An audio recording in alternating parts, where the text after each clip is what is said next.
Have you ever been fired in the middle of presenting the product you built from nothing? Not after the meeting. Not behind closed doors. But right there, in front of the board, the investors, and the people who once called you indispensable. Because that happened to me. And when it did, I didn't argue. I didn't beg. I didn't raise my voice. I simply nodded, said thank you, and walked out. 12 days later, the patent they thought they owned was sold to their biggest competitor for $1.4 billion. My name is Claire Whitman.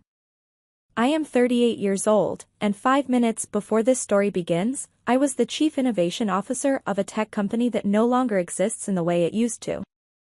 I was standing at the head of a long mahogany conference table in a glass tower overlooking the downtown skyline of Brighton Falls. The kind of room designed to intimidate. Cold lighting. Perfect leather chairs. Silence that feels expensive. Behind me, on an 80-inch screen, the words Sentinel Grid Expansion Strategy glowed in blue. Beneath it, my name. Clean font. Corporate approved. 18 months of my life lived inside that title slide. Sentinel Grid wasn't just a product. It was a biometric security platform I had architected line by line. I wrote the first kernel on my kitchen counter at 3 a.m, balancing a laptop next to cold takeout. I personally debugged the neural authentication loop when 3 separate consultants said it couldn't scale. I slept under my desk during beta week because I didn't trust anyone else to watch the servers. To the board, Sentinel Grid was high-margin software. To me, it was muscle memory. It was proof. I was mid-sentence, pointing at projected Q3 growth, when I heard the sound. A sharp, deliberate click. A laptop snapping shut. It cut through the room like a gunshot wrapped in velvet. Gregory Hale, our newly appointed CEO, didn't look at the screen. He didn't look at the numbers. He looked directly at me. Claire, he said calmly, almost kindly, effective immediately, your role has been terminated. Security will escort you out. No build-up. No warning. Time didn't slow. It stopped. I noticed absurd details. Steam rising from a coffee cup frozen halfway to someone's lips. A pen hovering over a legal pad. No one moved. This wasn't a termination. It was theater. Gregory wanted dominance. He wanted everyone in that room to understand that technical brilliance meant nothing without his approval. He could have fired me privately. He chose to do it publicly because humiliation was part of the message. I should have felt rage. I should have defended myself. I built this division. I protected this team from reckless outsourcing. I kept this company alive when cash was bleeding. Instead, I felt something else. Clarity. I looked at Gregory for 3 seconds. Long enough to realize he had no idea what he'd just done. No understanding of the architecture. No curiosity about the contracts. Just confidence built on ignorance. I unplugged the HDMI cable from my laptop. The screen went black. I closed my notebook, capped my pen, placed them neatly into my bag. Then I stood, smoothed my blazer, looked him in the eye, and said, "Thank you." That word confused him. It wasn't in the script. He expected resistance. A scene. My silence robbed him of it. I walked out without looking back. Past the security guard avoiding eye contact. Into the elevator. As the doors closed, cutting off the company logo, I exhaled for the first time. My hands weren't shaking. Down in the lobby, sunlight poured through the glass like nothing had happened. Outside, I sat in my car and stared up at the building. From the street, it looked solid. I knew better. I had poured the foundation. They didn't just fire an employee.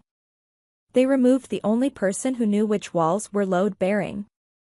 I didn't drive home right away. I watched people enter and exit, unaware the company was already dead. It just hadn't collapsed yet. Panic would have been normal. Mortgage. Insurance. Reputation. Instead, I felt something cold and focused. Like a chess player seeing checkmate while the other side celebrates a pawn. I started the engine. I had work to do. The next morning, my phone exploded. Messages from engineers asking why access was revoked. HR memos freezing credentials. Confusion. Fear. I didn't respond. I couldn't. Then a message from a junior developer named Tessa appeared. Short. Almost naive. She asked if anyone still remembered who actually held the original patent rights. My heart skipped. That question cut through everything. Because I remembered. 3 years earlier, Novagrid Systems was nearly bankrupt. No bonuses. No runway. They needed my code to survive but couldn't afford to secure it. So I made a deal. I deferred pay. Covered patent costs myself. In exchange, the core biometric algorithm was registered to a holding company I quietly formed. Northstar Cipher LLC. Novagrid received an exclusive license. As long as I remained. A safety net. They signed without reading. Survival makes people careless. That night, my apartment became a war room. Contracts. Emails. Old folders. At 2 in the morning, I found it. Section 14. Reversion clause. Clear. Boring. Lethal. If I was terminated without cause, the license terminated immediately. Rights reverted to Northstar Cipher. I read it 3 times. The room felt different after that. Not quiet. Armed. Gregory didn't fire me. He legally disconnected Novagrid from its flagship product. Every login after that moment was unauthorized. Every scan, infringement. The system wasn't hacked. It was obeying logic. I slept well that night. 9 days later, Novagrid hosted Investor Day. Gregory insisted on a live demo. 10 million authentications in real time. Confidence on stage. Cameras rolling. I watched from my couch. He hit enter. The dashboard froze. Then vanished. White screen. Black text. License authorization expired. Contact Northstar Cipher LLC. My company name filled the screen behind him. Panic erupted. He smiled. Laughed. Tried to refresh. Nothing changed. That was the moment the room realized the truth. And Gregory realized he never owned the house. Only the furniture. 12 days.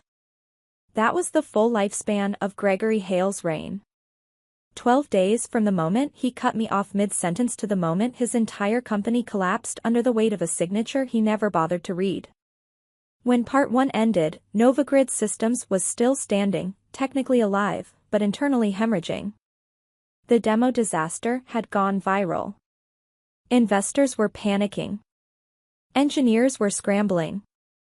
And I was sitting quietly in my apartment, watching the countdown begin. The first call came from Human Resources. I recognized the number instantly. The same line they used to summon employees before eliminating their roles. I let it ring. 3 times. 4. On the 5th ring, I answered without speaking. Claire, the voice said too brightly. It was Linda, HR director. Her tone was sweet, rehearsed, terrified. She told me leadership regretted how things were handled. She said the company was in transition. She said the team felt lost without my guidance. Then she started naming numbers. Salary doubled. Stock reinstated. A bonus wired immediately. They wanted me back. She used the phrase "bring you home." I listened until she ran out of breath. Then I said one sentence. "You can't afford me." She didn't understand. She tried again. I repeated it, slower this time. "You literally do not have enough money." I ended the call. That was the moment I understood power. Not the power to demand. The power to refuse. 2 days later, the email arrived. Not from Novagrid. From Helix Core Security. Their biggest competitor. Subject line, Strategic Alignment Discussion. The sender was Maya Rios. 5 years ago, Maya and I were engineers at the same company. She left after clashing with executive leadership. Now she was vice president of strategy at Helix. She asked to meet in person. Quiet location. No lawyers. I agreed. We met at a small cafe outside the tech district. She didn't waste time. She slid a tablet across the table. On it was a screenshot from the failed demo. License expired. Northstar Cipher LLC.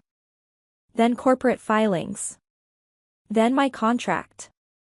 Highlighted. The clause. "Gregory didn't read page 14, did he?" she said. I didn't answer. She leaned forward. "Helix wants to buy Northstar Cipher." The number she opened with was 300 million. Enough to disappear forever. I didn't smile. I asked what they plan to do with the technology. She said maximize the asset. That phrase triggered every warning bell I had. I told her no. Not yet. Not like that. I stood up, finished my coffee, and said if they wanted the technology, it would be on my terms. Control. Ethics. Veto power. She didn't argue. She smiled. The price, she said, could change. While Helix recalculated, Novagrid tried to bluff. Gregory went on television claiming the outage was resolved. Internally, he ordered engineers to bypass the license check entirely. They built a facade. A fake front end that looked operational but processed nothing new. It held for hours.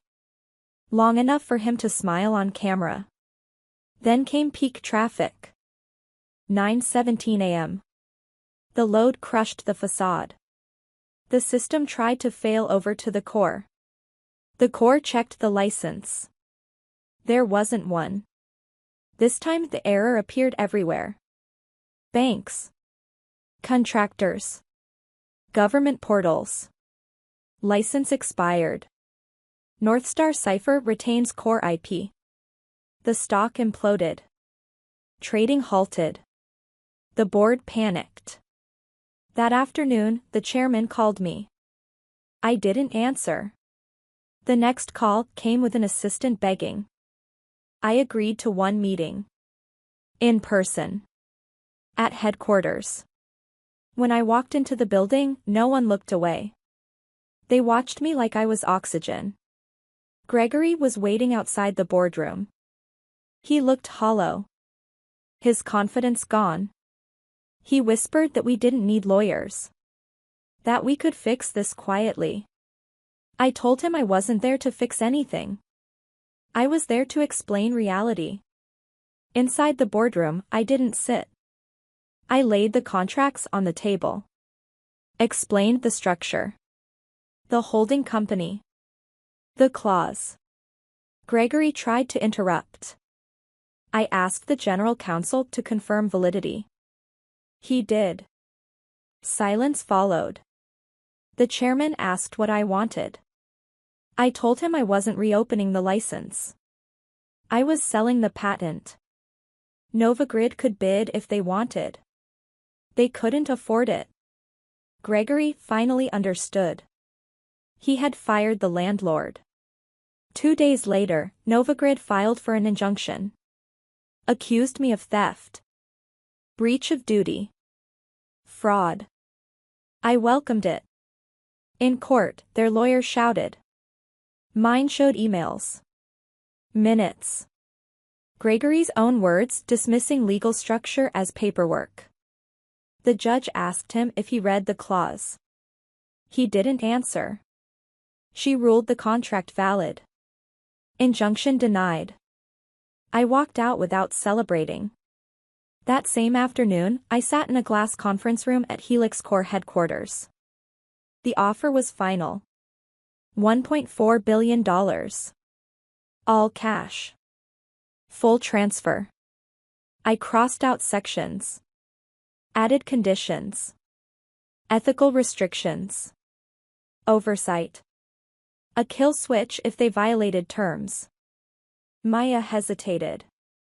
Told me I was leaving money on the table. I told her then it drops. She agreed. Another bidder offered more. I rejected them. They wouldn't accept the safeguards. Helix did. I signed. 12 days after being fired, Novagrid lost 80% of its value. Gregory resigned before sunset. He left with a box in his arms, escorted by security. A week later, Helix announced Sentinel Grid 2.0 under a new name. I stood on stage beside Maya. A reporter asked if I had a message for Novagrid leadership. I smiled and said thank you. For underestimating me. For skipping the fine print. For pushing me off a cliff without checking if I could fly. I'm not telling you this so you dream about billions. I'm telling you because power isn't a title. It's leverage. It's understanding what you actually own. It's reading the boring parts. Somewhere out there, someone is relying on you more than they admit. Make sure they never forget it. If this story made you think, leave a comment and tell me what you would have done in my place. Would you save the company or let it burn? Like the video if you enjoyed it. Subscribe to the channel for more stories like this. And remember, always read the fine print.